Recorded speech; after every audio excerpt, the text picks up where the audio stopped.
John, welcome to the show. It is a pleasure to have you. You kind of came of age in the 1970s in Britain.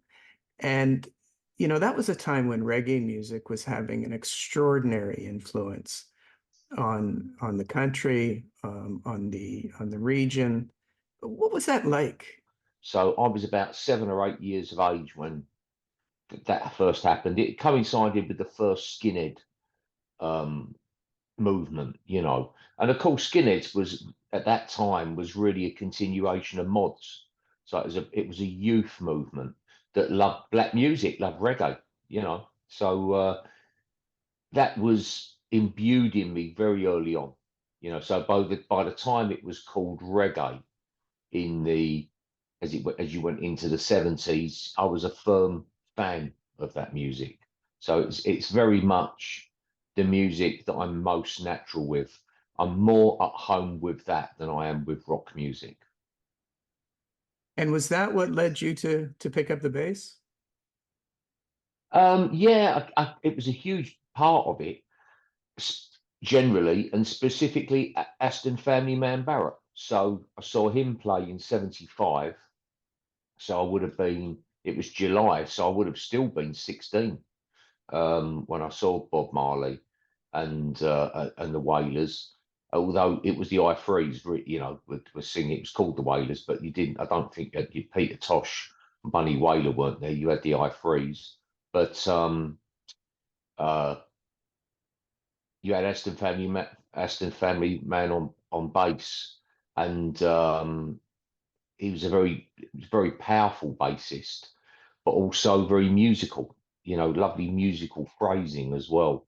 So that was a huge influence. And basically, it went beyond being an instrument. You got this guy standing up on stage with this piece of wood with four strings, but it's like you got the power of the universe occurring, you know? It's just not an instrument. It was too otherworldly, too powerful when bass is like you got that 100 hertz thing going on. It's ridiculous. Do you still feel that when you play now? Every night, yeah, I'll be playing tomorrow night. I was just talking with my wife. I'm not sure if I go for sound check tomorrow. I often don't. And if I turn up at the club, I can't wait. I have a couple of coffees. So I'm kind of really, got the nerves going and you can't wait to get on stage and you play that first open E string and the crowd all roars and it's like, yeah, let's do it. So yeah, I still love the bass, yeah, love playing. That's so wonderful to hear. And now, in addition to reggae music, and as you say, ska before that, dub has clearly had a huge influence on you. What was it about that kind of subgenre that really resonated with you? Well, yeah, again, it was visceral, like the whole just feeding heavy bass was visceral, but dub it went beyond music, especially when you heard it through the big sound systems, you know. Um, and it's such a sense of space. It was all about deconstruction. So deconstruction is about space. It's about making everything uncluttered. It's about making space. And when you have a sense of spaciousness, musically or otherwise, that actually goes. It's synonymous with silence. So you're kind of in the meditational wilderness. You're the calm within the storm in a way when you're listening to dub music. And that accentuates the power of the bass, doesn't it? Well, you very much. I mean, bass with dub is probably three-quarters of the signal. You know, Mm. that's a lot. That's mainly what you're listening to is bass. With Public Image, I think the bass guitar was three-quarters of the signal. I don't think people fully appreciate just how influential dub music has been on electronic music.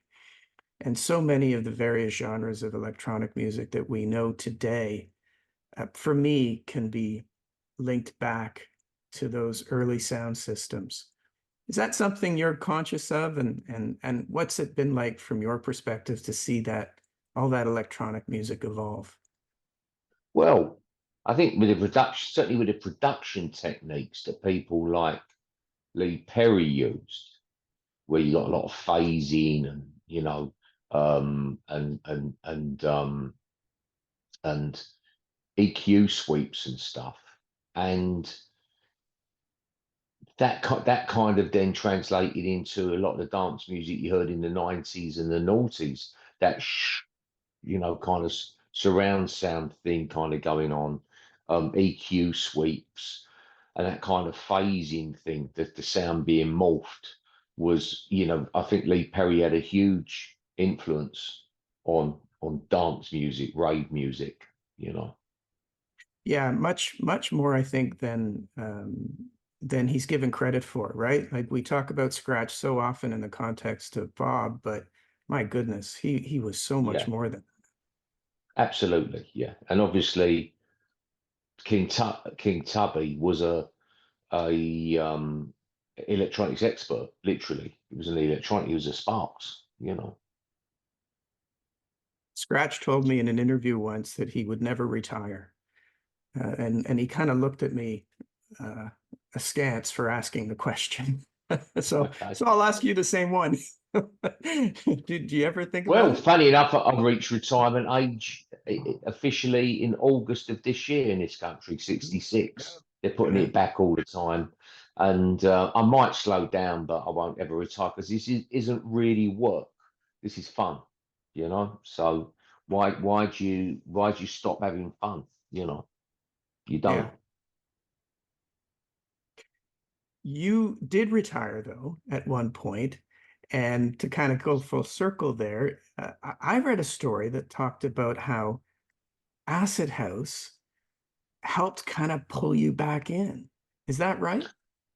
Not exactly. I never retired. In fact, I only had I when I stopped drinking when I got clean and sober, so I needed to work.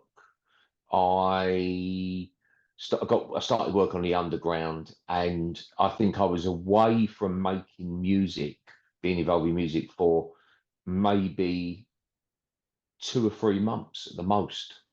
So I didn't Okay. anything like retire. Yeah, it's a little bit of a myth. Yeah, because Neville Murray, my percussionist, knocked on the door and said, when we going to tour again? And I said, really? You miss it? And he did. So I started working part time. So I was working part time anyway.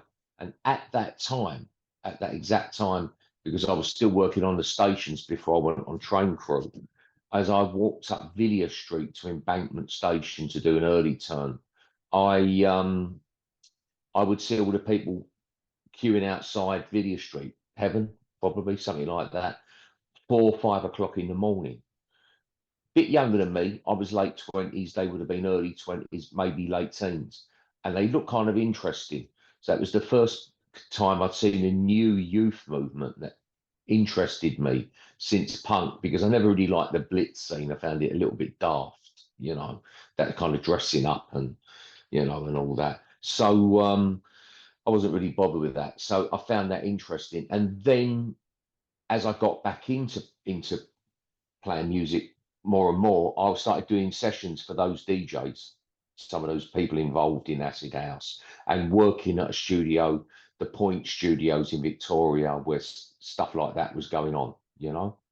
So it was a no-brainer to get involved in it. And those guys wanted heavy bass. They liked the bass. Whereas in the 80s, when my drinking was at its worst, it was no coincidence that nobody really wanted heavy bass. It was all Moog bass and synth. Well, not even Moog. Moog's good. I like Moog bass, but everything was kind of um, synthetic bass and slap bass. Status bass was really popular. They're those ones. They haven't even got the machine heads, and you slap them, and it was a different kind of sensibility for a while. Do you listen to very much electronic music? I have done. I mainly listen to stuff that kind of encompasses it sometimes. I listen to a lot of ambient music, that what people call ambient, but especially Arvo Part, Gurecki, Harold Budd, you know, those kind of people. But there's a lot of those Japanese sort of guys as well, you know, that you listen to a lot. I forget the names now. I did liner notes for one of them, but if you go on Apple Music Ambient Essentials, you'll hear the stuff I listen to, you know. Collaboration has played such a big part in your career, and you've worked with some fascinating people. I'm curious what you look for in a partner. Whatever comes up. So, for instance, my son's found an Irish guy who plays uilleann pipe called Mike McGoldrick, and they booked a session with him yesterday, and I sat in on the session. And what a great guy, great, really nice fella, great musician, and that'll be someone I'll probably work with in the future. I know they will. I'd probably work with him. I just somebody like Bill Laswell I was very interested in, and when I met Nicky Scopolitas, who was Bill's kind of PA at the time almost, let alone guitarist. And I got on with Nicky. When Nicky found out my favourite Miles record was Dark Magus, he couldn't believe it because that was Bill's. And so you get a connection, you're kind of duty bound to work together, I suppose, at that point. And I knew all Bill's records from right from the beginning when he with material, you know. So that was kind of, you're bound to kind of work together. You know, he was aware of my stuff early on, and you know, so that was become a very fruitful collaborator. And then the singers, obviously Sinead O'Connor. I met her through her husband. It's all sort of very organic. So you meet. I played on some of her records. She really liked my band, so she wanted me she wanted to come and sing for us. I got the opportunity to make write a record, write a song with her in mind, you know. So I've never really, stuff gets suggested or you meet people and that's it. I don't really ever think I should go and collaborate with this person or that person. It just happens in its own way somehow, really, you know. You ever say no? Yeah, I have done. Yeah, yeah, I've done with a couple of very big stars. In fact, I've got one of them. I was asked to, quite a big star, to remix a lot of their back catalogue, and I said no. And the record company were astounded. It was a lot of money. It was back when a lot of money was still given. I just wasn't excited. And same with the other two situations where I was asked to get involved. They were very famous sort of people. I really didn't particularly like what I was hearing about the projects generally, and just it was easy. It was the honest thing was to turn it down. I don't think it went down very well on any of those occasions. But I was honest. I really didn't. I couldn't bring any enthusiasm to it. I have to have enthusiasm, you know. But that's the thing, isn't it? It's about being true to not just yourself, but the potential partner. Yeah. Well, otherwise you just end up sitting there talking bullshit to people about, yeah, but I was thinking, well, that's right, yeah, I was thinking, you know, on the second verse that if we, yeah, made that delay and oh, it's beautiful, and really you don't give a shit. You're just giving the fucking money, you know, and that's no good. I don't want to be like that. So whenever I take anything on, generally, I'll really, you know, I'll be heartfelt, basically, you know. Are there projects that you've worked with others that you're particularly proud of? One or two that stand out? Um, I mean, yesterday was fantastic. What a great session yesterday was. You know, they were mixing Mongolian and Irish music, and it really made a good fit, you know. And of course, it becomes something else at that point, you know. Um, yeah, I mean, the one I always say I really enjoyed hugely was Pharaoh Sanders with Bill. You know, Bill always says it was a co-production, but really it was a production with, you know, with Bill. Really, you know, he did it, and just such a sensible approach to everything. And so, you know, with Bill, you'd work 6 hour days. So in one 6 hour day, we got two tracks down with Pharaoh that just needed a bit of touching up, just level. There was no real work to be done. He's such a masterful producer, and that was a real buzz. Pharaoh carries so much weight, and at that point, 95, you know, you really felt you're back in the place where you should be, as an artist if you haven't allowed yourself to get waylaid, you know. So it was wonderful, you know. To be in the presence and actually working with an artist of that significance, there must be times in your career where you've kind of pinched yourself. Um, I mean, actually, lately I've been doing that, and it's more. It's not so much just because you're. I'm a bit worried. I don't know if it's the charging wire. If it goes dead, I'll just have to. If it goes dead, just another Zoom link, yeah. Because the phone's only got 10%. I'm sorry, because I've been sitting here falling asleep. You know, it's been a hard few days, but yeah, yeah, you know, just lately everything feels like a dream. It feels dreamlike. This is the best little period I've had since my 30s, you know. But I get that when driving a tube train for the first time was incredible. Going to Birkbeck part of London University as a mature student was fantastic, you know. So they're all wonderful. Um, that was a wonderful, magical feeling, you know. What is it that's making right now feel so good? Well, I suppose when I was in my 30s, I felt good. I'd come out first marriage, and I'm kind of doing. I'd had come out of 4 years of working part time, so then I've got a full time contract. I'm living exactly the life I want to lead. You know, having a lovely time in life, make it really able to make the music, finally being able to realize the musical vision that I carried for a few years for a kind of fusion music. So it was wonderful. And then as the 90s rolled on, me and Zealand always say that's when we were happy before we had kids, which we're only joking. But then when you have kids, that's it, you're working, it's graft. You've got to be a parent, So I said my 30s were wonderful. The 40s were graft. The 50s were graft. It wasn't like it's all bad, but it's kind of graft. Whereas now I'm in my 60s again. And yet again, you're realizing the vision again. It's not like you didn't realize the vision the last 20 years, but now really, you can really kind of feel there's a lot of stuff coming together at the moment. When I play, I have a wonderful band at the moment. They're the best band I think I've ever had, you know. Um, and I've been with them 15 years now, so it's not like a honeymoon period. They're really good guys, they're really hard working. So the shows are great. And we push the shows out there at times now into something that's just so special, you know. I mean, last week, I don't know what to say. The last few shows, they've just been unbelievable. Sort of magical moments. Quite a rave.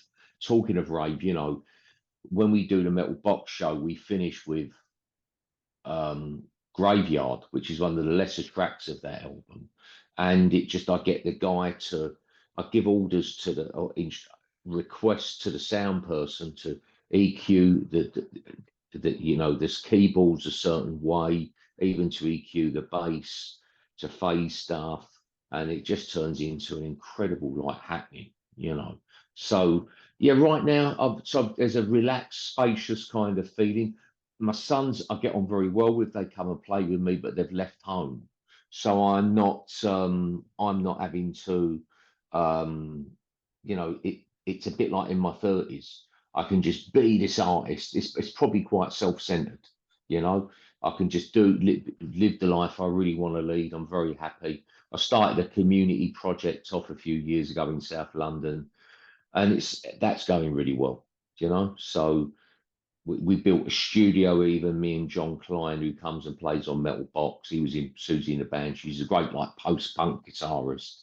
So it's great, just happens to be a really great period. Touch wood it last, because at this age you could drop dead with a heart attack or something, God forbid, So I'm not going to get overly, I'm not complacent about any of it. I really appreciate every day. But yeah, it's the best. This is generally the best time I've had since my 30s, for sure. Wonderful to hear. It's so amazing, isn't it, how rewarding work can be? Yeah, it's what you're meant to do. It's what you're meant to be. I went to the dentist today.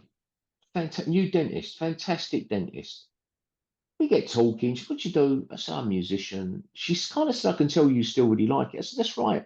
I said, you obviously really like this. And she told me all the reasons why she really liked being a dentist. She liked what she did. It was wonderful, you know, rather than people, so often people just not happy. They've got a problem with a boss or they're this or that, you know. It's nice to just to be in place sometimes, you know, because when you're in place, you're not striving, you haven't got the big ego going.